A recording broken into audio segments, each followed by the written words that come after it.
ही जो है ना अपनी अम्मी के साथ चली गई थी, बेटी को 1 दिन का छूट। अच्छा। जी, उनको बहुत जल्दी थी चीज़ों की, तो शायद इसलिए। तो ये तो मतलब उनको बेटी का भी ख्याल नहीं आया कि अभी अभी उनको नहीं। पहली औलाद हुई और देखिए ऐसी औरत जो है ना तो अपने माँ-बाप की उतनी ज़रूरत नहीं है। तो उन्होंने कहा कि नहीं मैं तुम्हें इंट्रोड्यूस करवाता हूँ, तो तुम्हें ज़रूर एक्टिंग की तरफ आना चाहिए क्योंकि एक पोस्चर होता है बंदे का, मतलब माशाल्लाह मेरी फैमिली बढ़ रही है या फिर बिल्कुल। चीज़ें बेहतर हो जाएँगी। लेकिन कुछ जो हमारी माशाल्लाह से कहना चाहिए ख़वातीन हैं, उनको बड़ी जल्दी होती है कुछ चीज़ों की कि अस्सलाम वालेकुम, टैलेंट पॉडकास्ट के सेट पे मैं हूँ आपका होस्ट रिजवान हैदर और उम्मीद है व्यूअर्स आप सब खैरियत से होंगे। आज हमारे टैलेंट पॉडकास्ट के सेट पे मौजूद हैं एक बहुत ही अच्छे मॉडल हैं और बहुत अच्छे एक्टर हैं, एहसन अली हमारे साथ मौजूद हैं। आइए चलते हैं अपने गेस्ट से आपकी मुलाकात कराते हैं और उनसे जानते हैं कि किस तरह वो फील्ड में इन हुए, किस तरह आने का शौक़ हुआ उन्हें और क्या क्या मुश्किलात आई, सब डिस्कस होगी। यकीनन आज की वीडियो बहुत दिलचस्प होने वाली है, ज़रूर देखिएगा और जुड़े रहिएगा टैलेंट पॉडकास्ट के साथ। आइए चलते हैं अपने गेस्ट की तरफ। अस्सलाम वालेकुम। वालेकुम अस्सलाम। कैसे हैं एहसन आप? आप कैसे हैं? अल्हम्दुलिल्लाह। सबसे पहले तो आपके आने का बहुत बहुत शुक्रिया कि आज आप टाइम निकाल के टैलेंट पॉडकास्ट के सेट पे तशरीफ़ लाए। और सबसे पहले ये बताएं कि कैसे शौक़ हुआ आपको इस फील्ड में आने का? सबसे पहले तो रिजवान साहब आपका बहुत बहुत शुक्रिया कि आपने यहाँ पे इनवाइट किया और दूसरा अगर आप शौक की बात करें, ये शौक तो बचपन से ही था। अच्छा, बचपन से ही था। चलिए ज़बरदस्त। एक्टिंग करना, मॉडलिंग करना और बस ये कि बात होती है कि आपको किक कहाँ से मिलती है या फिर आपको चांस कहाँ से मिलता है। सही। खैर फिर पढ़ाई शुरू हो गई, फिर जिम्मेदारियाँ सारी चीज़ें और उसके बाद जब ये स्टेप आया या फिर ये लाइफ के एक समझिए कि एक वो दौर होता है जब आपके पास जिम्मेदारियाँ होती हैं और फिर आपने जो है अपनी सिर्फ प्रोफेशनल लाइफ को ही फोकस करना होता है। तो खैर फिर इस सब चीज़ों में गुम हो गए, लग गए अपने फैमिलीज़ में और फिर जाहिर सी बात है जिम्मेदारियाँ बढ़ी। तो ये शौक ख़त्म हो गया था। फिर एक रैंडमली मुझे एक कमर्शियल मिला। अच्छा। जी, तो बैंक का कमर्शियल था बेसिकली वो और उसमें आहद रज़ा मीर और अपना अहमद अली अकबर जो परिज़ाद के नाम से मशहूर है, सही। फेमस हमारे आर्टिस्ट, उनके साथ किक मिला एक। फिर काफ़ी पसंद किया गया, लोगों ने देखा वो सिल्क बैंक का था बेसिकली। अच्छा। जी, अच्छा स्टार्ट लिया आपने माशाल्लाह। अल्हम्दुलिल्लाह। देन उसके बाद मुझे एक प्लेटफॉर्म से ऑफर आई मॉडलिंग की। सही। तो हमारी एक हैं बहुत ही अजीज़, अच्छा अच्छा। तो उन्होंने मुझे इंट्रोड्यूस करवाने का कहा। पहले मैंने उनको मना किया, मैंने कहा नहीं अब वो टाइम गुजर चुका है। तो उन्होंने कहा नहीं आपको आना चाहिए। तो खैर फिर उन्होंने मुझे एक मौका दिया, चांस दिया और जब उन्होंने एक चांस दिया तो फिर मुझे आगे मज़ीद ऑफर्स आने लगी। दूसरे लोगों ने फिर मुझे अप्रोच किया कि आप रैम्प्स किया करें। मॉडलिंग के हवाले से? हाँ, मॉडलिंग के हवाले से आप रैंप वॉक ज़रूर किया करें। बेहतरीन। आपका जो मतलब एक बॉडी लैंग्वेज होती है या फिर एक हाइट जो देखी जाती है, बिल्कुल फेस लुक भी ऐसा है। बिल्कुल, थैंक यू सो मच। तो आपको ज़रूर जो है आगे जाना चाहिए। फिर मैं 2-3 ऐसे रैम्प्स किए और शूट्स वगैरह तो खैर मैं नहीं करता था। दैन हमारे एक बहुत ही फेमस आर्टिस्ट हैं हनीफ बच्चन साहब। अच्छा अच्छा। शायद आप उनको बिल्कुल जानते हैं भाई, बड़े फेस वेल नोन भाई पर्सन है माशाल्लाह, बिल्कुल। बहुत अच्छी पर्सनैलिटी हैं। तो पाकिस्तानी अमिताभ बच्चन कहा जाता है उन्हें। ऐसा ही है, बिल्कुल डिटो कॉपी है उनकी। जी बिल्कुल। तो उन्होंने कहा एहसन यार तुम बहुत ज़बरदस्त पर्सनैलिटी है तुम्हारी, तो तुम्हें आगे एक्टिंग का कभी शौक नहीं हुआ? तो मैंने उनको बताया, मैंने कहा था अलग, लेकिन अब वो चीज़ मैंने काफ़ी हद तक छोड़ी हुई है। हाँ लेट गो कर दी उसको, मतलब मैंने कहा अब उसकी ज़रूरत नहीं है। तो उन्होंने कहा कि नहीं मैं तुम्हें इंट्रोड्यूस करवाता हूँ, तो तुम्हें ज़रूर एक्टिंग की तरफ आना चाहिए क्योंकि एक पोस्चर होता है बंदे का, बिल्कुल। तो देख के लग जाता है कि हाँ ये काम कर सकता है या नहीं कर सकता। तो फिर हनीफ साहब ने मुझे इंट्रोड्यूस करवाया। उसके बाद मुझे एक मौका मिला, एक छोटा सा मुझे सीन मिला था एयरवे डिजिटल पे। अच्छा। जी, तो वो मैंने किया। वो समझे कि आप म्यूट सीन था बिल्कुल, मतलब ना उसका ना टॉकी सीन था ना कोई बात थी, कुछ भी नहीं। सही। उसके बाद फिर दूसरी मुझे ऑफर है वो भी एयरवे से, सिक्स सिग्मा प्रोडक्शन से। फिर ऐसे ही काम करते रहे छोटा मोटा, और छोटा मोटा काम करने के बाद फिर एक मुझे अच्छा सपोर्टिंग कैरेक्टर में मुझे चांस मिला। अच्छा। सेवंथ स्काई की तरफ से। जबरदस्त। तो सेवंथ स्काई प्रोडक्शन वालों ने अल्हम्दुलिल्लाह मुझे अप्रोच किया। उनकी तरफ से मुझे तो मतलब फिर एकदम से सिलसिला जारी पड़ा। जी बिल्कुल, और लोगों को मैं समझ आने लगा क्योंकि देखेंगे आपका स्क्रीन टाइम आपका काम बिल्कुल बोलता है मार्केट जी के अंदर। बिल्कुल। तो फिर एकदम मॉडलिंग से मतलब एक्टिंग की तरफ आप चले गए, तो क्या क्या रुकावटें आई, क्या क्या मुश्किलात आई? ज़रा न्यू टैलेंट और व्यूवर्स आपसे जानना चाहेंगे क्योंकि जाहिर सी बात है कि फील्ड ऐसी है ये कि रोड़े अटकाने वाले बहुत होते हैं और रुकावटें डालने वाले बहुत होते हैं, प्रमोट करने वाले कम होते हैं, खींचातानी ज़्यादा होती है। तो ज़रा क्या मैसेज देना चाहेंगे न्यू टैलेंट को, और अपना ज़रा बता भी देंगे क्या क्या मुश्किल हैं?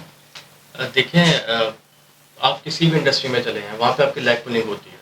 बिल्कुल। कोई नहीं चाहता कि आप आगे बढ़ें। ऐसे और ये जो हमारी इंडस्ट्री है मीडिया की है, शोबिज़ की, हम्म, इसमें कोई किसी को ना तो आगे जाता देख सकता है और ना ही कोई ये चाहता है कि यार ये मुझसे बेहतर काम करे। बिल्कुल ऐसे ही है। भले आप जितना अच्छा काम कर लें, ठीक है, आपके जो अपने होते हैं, चाहे जिन्होंने इंट्रोड्यूस क्यों ना करवाया हो, तो वो भी ये चाहते हैं कि यार या तो हमारे साथ बाउंड हो जाए या फिर सिर्फ हमारे लिए काम करें, हमारे साथ काम करें। जबकि ऐसा होना तो नहीं चाहिए। ये होना नहीं चाहिए, लेकिन बहुत से लोग फिर मजबूर हो जाते हैं कि यार उन्हें काम नहीं मिल रहा, अब तो हम आपके साथ काम करेंगे। लेकिन जब आपके साथ अच्छा काम होने लगे या फिर ऊपर वाले की तरफ से अच्छा होने लगे या फिर काम अच्छा मिलने लगे, तो फिर मेरे ख्याल से लोग मैटर नहीं करते आपके लिए। नहीं देखें, इंट्रोड्यूस करवाने वाले ठीक है, इंट्रोड्यूस करवाते हैं और याद रहना भी चाहिए उनका नाम, क्योंकि कभी भी अपने उस्ताद क्या हैं तो उनको भूलना नहीं चाहिए।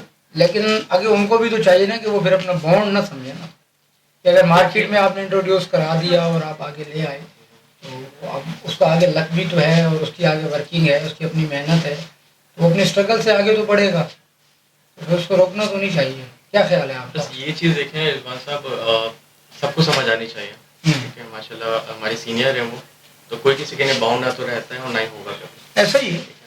और ये जो मैंने आपको बताया 70 स्काई का जो मेरा अकाउंट था, उससे लोगों ने फिर मुझे पहचाना, लोगों ने फिर नाम से जानना शुरू किया। और मेरे साथ जो आर्टिस्ट है माशाल्लाह मेरे फ्रेंड बने थे उसमें, मोहसिन अब्बास हैदर। अच्छा जी, तो माशाल्लाह बहुत अच्छे आर्टिस्ट हैं, मैं उनसे बड़ा इंस्पायर हूँ उनकी एक्टिंग से। सही। तो फिर उनसे दोस्ती भी हो गई माशाल्लाह, अभी तक मेरा उनसे बहुत अच्छा सलाम दुआ भी है। तो मेरे साथ अपना मिकाल जुल्फ़िकार थे, फरहान अली आगा साहब थे, फैसल शहजाद थे, हारिस थे, तो ये सारे मेरे साथ मेरे फ्रेंड बने हुए थे। तो माशाल्लाह ये एक स्टार्ट था। बट ये कि जहाँ तक लैग पुलिंग की या फिर सपोर्ट करने की बात है, एक दूसरे को सपोर्ट करना चाहिए। मैं ये मानता हूँ सपोर्ट करेंगे तो आपके साथ भी ऊपर वाला अच्छा करेगा, क्योंकि आपको नहीं पता होता कि किसकी कामयाबी के साथ आपकी कामयाबी जुड़ी हुई है, किसके नसीब के साथ आपका नसीब जुड़ा हुआ है, या फिर किसी के आने से हो सकता है शायद आप भी आगे मजीद प्रमोट हो जाएं या फिर आपके लिए भी कुछ अच्छा कर दो। पर बिल्कुल ऐसा ही है। तो माशाल्लाह जिस तरह से आपकी हाइट वाइट और फेसबुक है आपका, तो चिड़िया मैना तो बहुत होंगी आगे पीछे हैं। और बिल्कुल होती हैं और हैं भी। तो मतलब दाना वाना फेंकते हैं आप? नहीं, दाना वाना कभी नहीं फेंका। शादी कर ली? शादी हुई थी मेरी। हुई थी? जी हुई थी। तो फिर क्या हुआ? बस नहीं बन सकी और वो अपने रास्ते और मैं अपने रास्ते। तो मतलब अलग हो गई। अलग की हो गई। तो फिर दोबारा कोई ऑफर कहीं से किसी लड़की ने की शादी? ऑफर्स देखें बहुत हैं, और जिस इंडस्ट्री से हम लोग हैं वो ना फील्ड में तो बहुत से लोग, और ऐसी हाइट और ऐसी बॉडी हो तो फिर तो लोग चिपकते हैं ना। बिल्कुल ऑफर्स हैं और सब कुछ है। बट ये कि माशाल्लाह मेरी 4 साल की बेटी है। अच्छा। नहीं तो जब बेटी थी तो फिर ऐसी नौबत क्यों वजह लगती थी? एक लड़की होती है फैमिली ओरिएंटेड, जो समझती है कि यार मतलब माशाल्लाह मेरी फैमिली बढ़ रही है या फिर चीज़ें बेहतर हो जाएंगी। लेकिन कुछ जो हमारी माशाल्लाह से कहना चाहिए ख़वातीन हैं, उनको बड़ी जल्दी होती है कुछ चीज़ों की कि सब कुछ पहले ही हो जाए। सही है कि वक्तन रफ्ता रफ्ता हर चीज़। तो मेरी जो एक्स थी तो वो माशाल्लाह इतनी कोई होनहार थी, तो वो डिलीवरी करते ही जो ना अपनी अम्मी के साथ चली गई थी बेटी को एक दिन का छोड़। अच्छा जी, उनको बहुत जल्दी थी चीज़ों की, तो शायद इसलिए। तो ये तो मतलब उनको बेटी का भी ख्याल नहीं आया कि अभी अभी पहली औलाद हुई? और देखिए ऐसी औरत जो है ना तो अपने माँ बाप की होती है, ना अपने शौहर की होती है और ना ही अपनी औलाद की होती है, ठीक है। तो मैंने ये सारी चीज़ें देखी हुई हैं, तो अब ये ट्रस्ट होता है ना वो ख़त्म हो चुका है बिल्कुल। अच्छा, तो कहीं ये भी एक वजह है शादी न करने? शादी न करने की ये अवॉइड करते हैं कि दोबारा कहीं कोई ऐसा इंसिडेंट ना हो। एग्जैक्टली। अब नहीं, अब किसी पर ट्रस्ट नहीं होता। अच्छा अच्छा, नहीं वैसे करनी तो है ना लाजमी।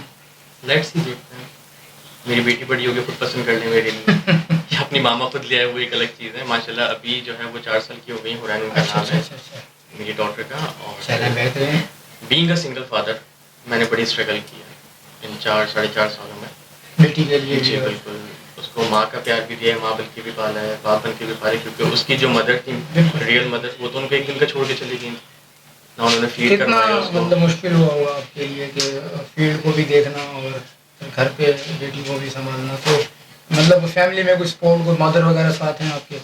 मुझे सबने सपोर्ट किया है मुझे। अच्छा, जी। चलें क्योंकि बेहतरीन। देखिए मैं जॉब भी करता था साथ सही। साथ, इंडस्ट्री भी लेके चलना। अच्छा, जॉब भी मतलब, अच्छा ये बता, आपकी जॉब और आपकी जो से याद आया कि क्या ओनली शोबिस पे डिपेंड किया जा सकता है? न्यू टैलेंट को मैसेज देंगे? नॉट एट ऑल, बिल्कुल नहीं। नहीं हो सकता ना? बिल्कुल नहीं। ये एक हवाई रोजी है, तो आपको अपना क्योंकि बैकअप लाजमी बहुत से रखना है। लोग घर बैठे समझ रहे होते हैं कि शायद हम इस फील्ड में आएंगे और एकदम लाखपति और करोड़पति बन जाएंगे, क्योंकि शोबिस पे डिपेंड तो नहीं किया जा सकता। बिल्कुल नहीं, आपको अपना बैकअप लाजमी रखना है। कोई बिजनेस छोटा मोटा, कोई अर्निंग्स का जरिया, जॉब, बल्कि ये हवाई रोजी है। और लग गए तो आप लग इसके गए। ऊपर अगर डिपेंड करेंगे ना, तो आपका घर नहीं चल सकेगा। तो साथ एक में कोई जिम्मेदार जॉब बनने या के कोई लिए। होना जरूरी है। बिल्कुल। चलें, जबरदस्त। और न्यू टैलेंट को क्या मैसेज देना चाहेंगे फील्ड में जो आने के ख्वाहिशमंद हैं लोग? देखिए, न्यू टैलेंट के लिए मैं यही बोलूँगा कि कभी भी किसी की बातों में ना आए। हम्म, ठीक है, अपना टैलेंट खुद शो करें। हम्म, और बड़ी माफियाज बैठी हुई हैं इंडस्ट्री में, बहुत मार्केट भरी पड़ी है। हम्म, हाँ, हम आपको लीड रोल देंगे, हम आपको आगे प्रमोट करेंगे, हम्म, आप हमें इतने पैसे देते हैं। वो सिर्फ एक माफिया है। हम्म, ना तो आपको काम दिलवाते सही। हैं, ना ही आपको कोई काम मिलता है, और ना ही लोग आपको जानते हैं। अपनी मेहनत करें। अपनी मेहनत करने के बाद लोग खुद को, आप कहते हैं ना, अपना लोहा मनवाएं। बिल्कुल प्रूव करें खुद को प्रूव करें। और सही।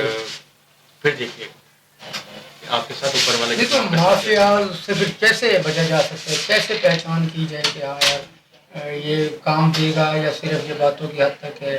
तो किस तरह जज करके हम आगे बढ़ सकते हैं। हैं? वेरी गुड क्वेश्चन रिजवान भाई। मैं आपको बताना चलूँ, देखें, माफियाज को जो है, आप सिर्फ इसी तरह से उनका बैकग्राउंड देखिए, उनके बारे में पूछें, लोगों से फीडबैक लें उनका। सही।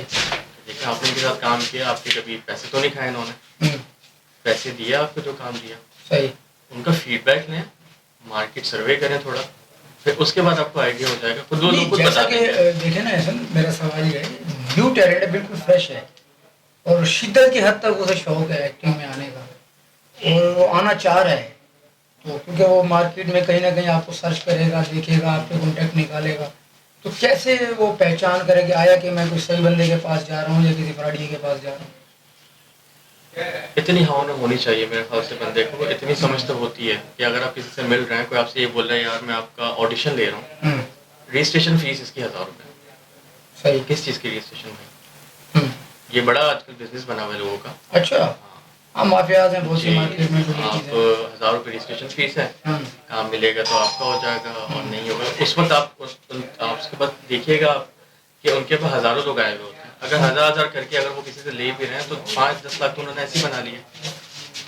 हम्म, उसके बाद क्या श्योरिटी है कि आपको काम मिलेगा?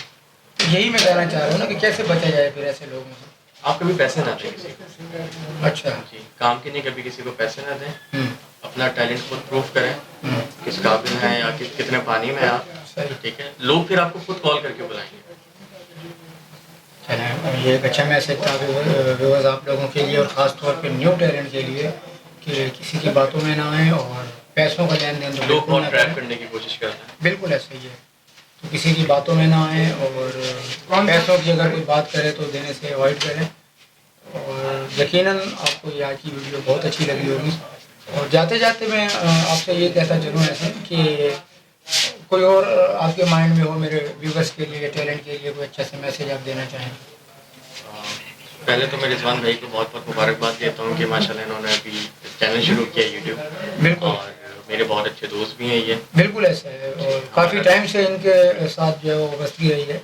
अक्सर शोबिज़ के अंदर, फैशन शोज़ के अंदर, और कई सेटों पे भी एक्टिंग के अंदर भी मुलाकात हुई है इनसे। काफ़ी अच्छा इनसे ताल्लुक़ रहा, मेरे बेहतरीन दोस्त रहे। तो आप अपना मैसेज जो देना चाह रहे थे ज़रा लाजमी कन्वे करें, ताकि लोग जो है वो इससे वो थोड़ा सा सबक हासिल करें आपसे। बस ये कि आप लोग अपने काम पे फोकस रखें। Hard work is nothing, smartly work करें। ठीक है, जिससे आपको भी फ़ायदा हो और देखने वालों को भी अच्छा लगे। ठीक है, क्योंकि देखिए हार्ड वर्क तो एक गधा भी कर रहा होता है, बिल्कुल ऐसा है। लेकिन अगर आप स्मार्टली वर्क करेंगे ना, तो नज़र आता है। बिल्कुल। तो लोग आपको जानते हैं। तो बस मेरा यही मैसेज है। Thank you. चलें, ज़बरदस्त, बहुत अच्छा लगा एहसन आपसे मिलके। जी व्यूअर्स, यकीनन आपको आज की वीडियो बहुत पसंद आई होगी, जिसमें एक अच्छा मैसेज भी था न्यू टैलेंट के लिए, और एहसन की पर्सनल लाइफ पे भी कुछ बात हुई कि किस तरह के लोग जो है वो इस दुनिया में पाए जाते हैं, और यकीनन ऐसे लोगों से बचें और पहचान करके आगे कदम बढ़ाएं। जी, अब तक के लिए अपने होस्ट को दें इजाज़त, फिर मिलते हैं कुछ नए चेहरों के साथ। और